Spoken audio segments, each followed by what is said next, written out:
5. Conclusion.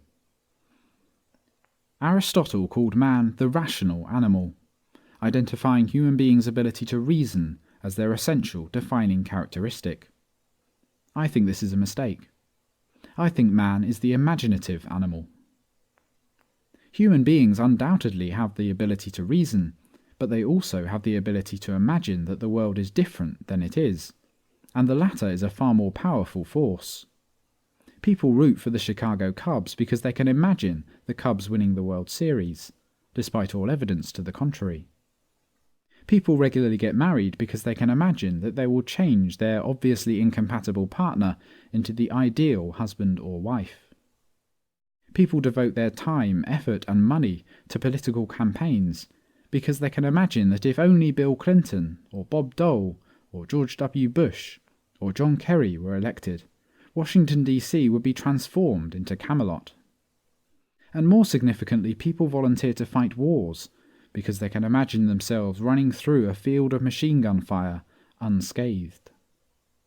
Only the ability to imagine an afterlife, for which they have absolutely no evidence, can explain why human beings would strap explosives to themselves and blow themselves up in an effort to kill as many innocent people as possible.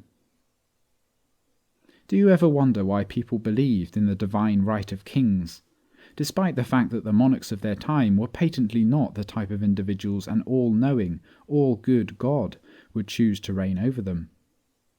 They believed in it because they were taught to believe in it, and because they can imagine that it was so, regardless of all evidence to the contrary. We no longer believe in such silly things as the divine right of kings. We believe that government is necessary for an orderly, peaceful society, and that it can be made to function according to the rule of law. We believe this because we have been taught to believe it from infancy, and because we can imagine that it is so, regardless of all contrary evidence.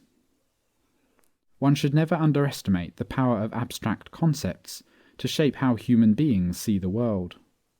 Once one accepts the idea that government is necessary for peace and order, and that it can function objectively, one's imagination will allow one to see the hand of government wherever there is law, police, and courts, and render the non-political provision of these services invisible. But if you lay aside this conceptual framework long enough to ask where these services originated, and where to a large extent they still come from, the world assumes a different aspect. If you want the strongest argument for anarchy, simply remove your self-imposed blinders and look around.